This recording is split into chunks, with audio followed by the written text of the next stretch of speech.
নমস্কার, আপনারা সবাই কেমন আছেন? আমি তো খুবই ভালো রয়েছি আপনাদের ভালোবাসায়। আশা করছি আপনারা ভালো আছেন।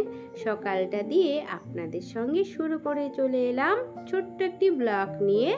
আপনারা পাশে থাকবেন আর বলুন তো আপনারা কেমন আছেন, কমেন্টের মাধ্যমে জানাবেন। সবাই পুরো ব্লগটি দেখবেন, না তো আপনারা কিছুই বুঝতে পারবেন না। আজকে একটু আলাদা একটা ব্লগ নিয়ে এলাম। আপনারা আমার বাগান বাড়ি যাওয়া আসা সব কিছুই দেখেছেন, কাজকর্ম। আজকে একটু রান্না বান্না নিয়ে আপনাদের কাছে চলে এলাম। আমার যদি কোনো কথা বলার ভুল থাকে আপনারা প্লিজ ক্ষমা করে দেবেন। দেখুন, বাজার থেকে চিংড়ি মাছ এনেছি। এই চিংড়ি মাছ গুলো আমি কেমন করে ছাড়িয়ে নিচ্ছি একটু আপনারা দেখে নিন।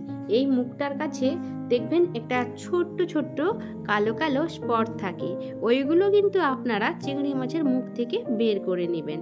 তার সাথে ট্রাইফিং মাছ, এর কিন্তু আর একটা নাম রয়েছে, সেটা কিন্তু আমার জানা নেই, বাট আমাকে দাদাভাই বলল এটা নাকি এক কাঁটার মাছ, সেই জন্য আমি নিয়ে এলাম।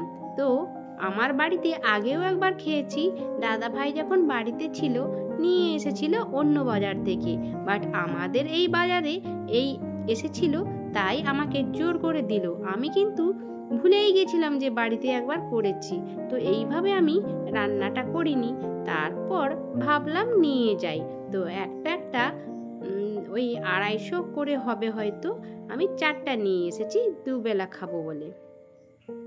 তো দুটো আমি ডিব্বাতে রেখে দিচ্ছি, পরের দিন খাবো, আর দুটো আজকে রান্না করব। তো চলুন আপনারা দেখতে থাকুন। আর চিংড়ি মাছগুলো একটুখানি রেখে দেব, কারণ যেহেতু 2 রকমের মাছ খাচ্ছি তাই একটুখানি রেখে দিচ্ছি। তা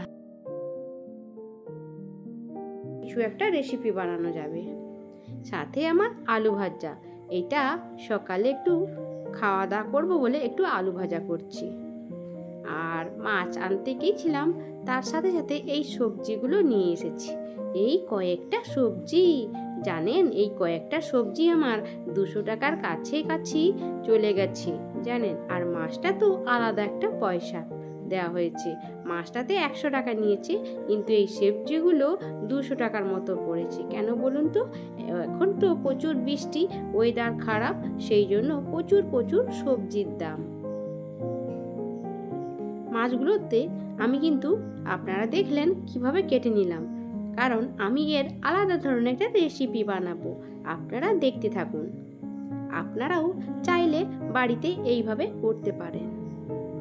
ওইদিকে আমার চিংড়ি মাছ আর ট্রাইফিং মাছগুলোতে হলুদ দিয়েছি, আর সাথে একটু নুন পরিমাণ মতো মাখিয়ে নেব।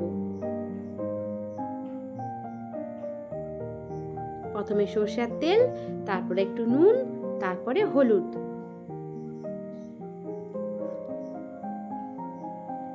তারপরে একটু চিলি পাউডার দিয়ে দিলাম।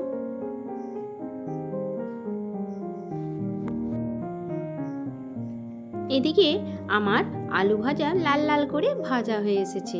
তার সাথে আমি এইভাবে মাঝখানটাতে একটুখানি তেল দিয়ে, একটু 2টো কাঁচা লঙ্কা দিয়ে আর পেঁয়াজ কুচি দিয়ে একটু নাড়াচাড়া করে পুরোটা ভেজে নেব। এর কিন্তু একটা টেস্টফুল খুব আলাদা হয়। আপনারা বাড়িতে এরকম করবেন, খেয়ে দেখবেন, খুব ভালো লাগে। নিশ্চয়ই আপনাদের বাড়িতে আপনারাও এইভাবে বানান। তো আমি আমারটা আপনাদের সঙ্গে শেয়ার করলাম। প্রায় হয়ে এসছে। এইদিকে আমি এই মাছটা রেসিপিগুলো তৈরি করছি। দেখুন, আমি পেস্ট করে নেব। একটা গোটা টমেটো একটু একটু করে কুচি নিয়েছি, সাথে আমার পেঁয়াজ কুচি করে নিয়েছি। আপনারা চাইলেন গোটা পেঁয়াজ 4 ফেলা করে দিতে পারেন। সাথে আপনারা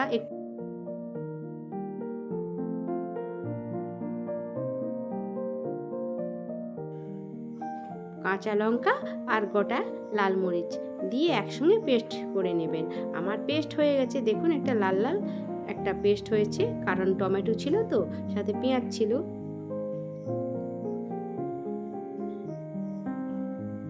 এই মাছগুলো আমি আজকে ভাজা করব সমস্ত মশলা দিয়ে।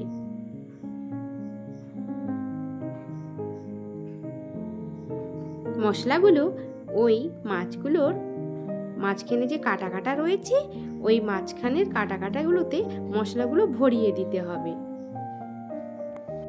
এইভাবে আমি মাছগুলোতে সমস্ত মশলাগুলো ভিতরে যতটা পারবো ততটা একটু ঢুকিয়ে দেওয়ার চেষ্টা করব। কারণ যখন আমি তেলে ভাজবো তাহলে মশলাগুলো আমার বেরিয়ে আসবে না। তাহলে মশলাগুলো যদি তেলে পোড়ানো হয়ে যায় একদম তেতা তেতা স্বাদ চলে আসবে। তাই যতটা সম্ভব আমি ভিতরে পূরণ করে দেওয়ার চেষ্টা করছি। এই ড্রাইভিং মাছের আর একটা নাম রয়েছে। দেখুন আমি কমপ্লিট করে দিয়েছি মাছগুলোর